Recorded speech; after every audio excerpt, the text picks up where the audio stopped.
One morning, as Adira prayed under the shade of a familiar old tree, the quiet was broken by the crunch of footsteps.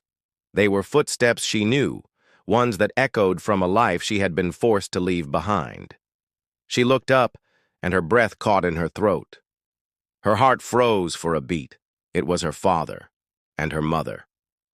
The very people who had cast her out, whose harsh words had been the soundtrack to her darkest night, now stood before her. Their faces, once etched with anger and disappointment, were now streaked with tears. Her father's voice, usually so firm and commanding, trembled as he spoke her name. Adira, we've heard what the Lord has done with you. The entire village speaks of miracles, of healings, of blessings that follow you. We were wrong. The admission hung in the air, a confession that seemed to cost him everything. At that moment, her mother's strength gave way completely. She dropped to her knees in the soft earth, her hands clasped together. "Forgive us," she pleaded, her voice choked with sobs. "We were blind. We didn't see who you were in God's eyes." For a long, heavy moment, silence was the only thing that moved between them. It was a silence filled with years of pain, misunderstanding, and unspoken grief. Then, with a grace that could only come from above, Adira moved. She knelt on the ground beside her mother, her own eyes now glistening. She leaned in and whispered, her words a balm on their wounded hearts. "I forgave you the night I left." She paused, letting the truth settle. "Because the one who received me when I had nowhere else to go, he taught me what love truly means." And then she wrapped her arms around them both, a hug that bridged years of separation. The same daughter who had once walked away in the agony of rejection now returned, wrapped in the glorious light of redemption.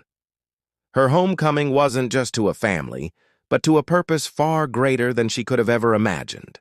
The humble barn that had once sheltered her in sorrow, that had been her lonely refuge, was transformed. It became a place of powerful testimony. Word spread like wildfire, and soon people from all the surrounding villages gathered there every Sabbath to pray, to listen, and to believe. Elias, his heart overflowing with gratitude for the girl he had found in his field, built a simple stone altar right in the center of the barn. He named the place Jehovah Rain's Field, a declaration of faith for all to see. Adira would stand before the growing crowd, her presence gentle yet filled with an undeniable authority. She would tell her story, her voice clear and steady. "When they rejected me," she would begin, "I thought my life was over. I thought my worth was gone. But God, in His infinite wisdom, hid me away in a barn. He hid me not to punish me, but to raise me for His glory." She would look into the eyes of those listening, her gaze piercing through their own hidden pains. "Don't despise your hidden season," she'd urge them. "Don't curse the silence or the loneliness. It's in those hidden places that God does His best, most transformative work." And as she spoke, something miraculous would happen. The crowd would weep, not from sadness, but from a release of long-held burdens. The sick who had come, desperate for a touch from heaven, would feel strength return to their limbs. The hopeless, those who had forgotten what it felt like to have faith, would feel a flicker of belief ignite in their souls once again. And when Adira lifted her hands to heaven in praise, a breathtaking sight would unfold. Doves would appear, seemingly from nowhere, 10 of them, circling high above the altar, their white wings catching the light.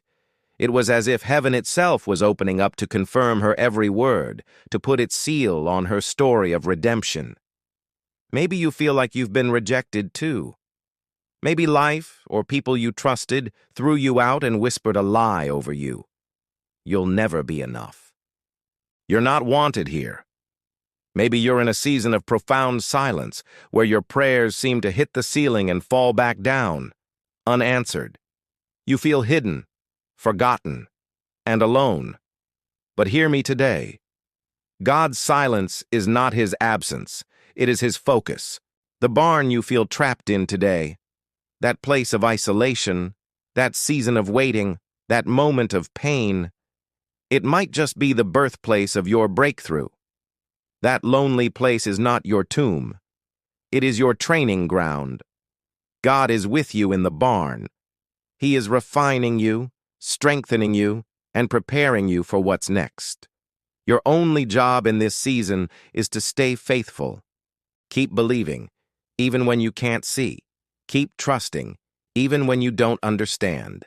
Because by the time morning comes, and it will come, you will find that heaven has been surrounding you all along. Your pain is not a punishment. It is preparation. God is using what was meant to break you to build you into someone who cannot be broken. Your rejection is not the end of your story. It is a divine redirection. God is closing a door you thought you needed, so he can lead you to the field where your true purpose is waiting. And your story isn't over. It's just getting to the best part. Because the very same God who found Adira in a field, alone and rejected, is the God who sees you. He will find you right where you are right now. Just hold on. Your dawn is coming. Thank you for watching. If this story touched your heart, please like, share, and subscribe to our channel for more messages of hope and faith. We'd love for you to be part of our community. God bless you.